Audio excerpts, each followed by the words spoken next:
भारत में आज यूपीआई का चलन इतना ज्यादा बढ़ गया है कि रेस्टोरेंट और राशन की दुकानों से लेकर छोटी मोटी दुकानों, फल सब्जी के ठेलों, चाय, नाश्ते, कपड़े, इलेक्ट्रॉनिक आइटम से लेकर हर दुकान पर खरीदारी करते समय जेब से पैसे निकालना अब गुजरे जमाने की बात हो चुकी है।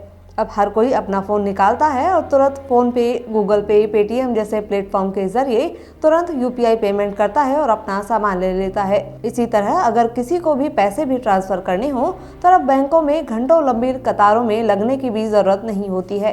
भारत में यूपीआई पेमेंट सिस्टम कितना सक्सेसफुली काम कर रहा है, यह इसी से समझा जा सकता है कि दुनिया के कई अन्य देश भी भारत से यह टेक्निक सीखकर अपने यहाँ लागू कर रहे हैं।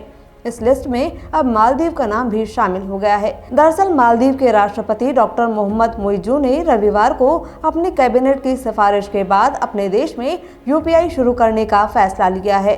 बता दें, यह कदम भारत द्वारा डिजिटल और वित्तीय सेवाओं के कार्यान्वयन में अपनी विशेषज्ञता साझा करने के बाद आया है। एक आधिकारिक बयान में कहा गया कि इस फैसले से मालदीव की अर्थव्यवस्था को महत्वपूर्ण लाभ मिलने की उम्मीद है। इससे जुड़ी कुछ जानकारियां आइए आपको ग्राफिक्स के जरिए बता देते हैं। अब मालदीव में भी चलेगा भारत का यूपीआई।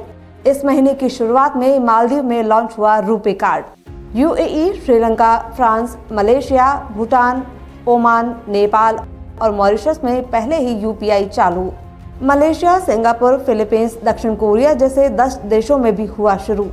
आज के वक्त में दुनिया ग्लोबल विलेज बन चुकी है। सिंगापुर जैसे देश भी पूरी दुनिया में पे नाउ जैसे ऑनलाइन पेमेंट प्लेटफॉर्म को रोल आउट कर रहे हैं।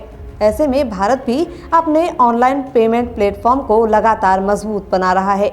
इससे भारत के यात्री भारत के अलावा दूसरे देशों में भी यूपीआई पेमेंट का इस्तेमाल कर सकेंगे।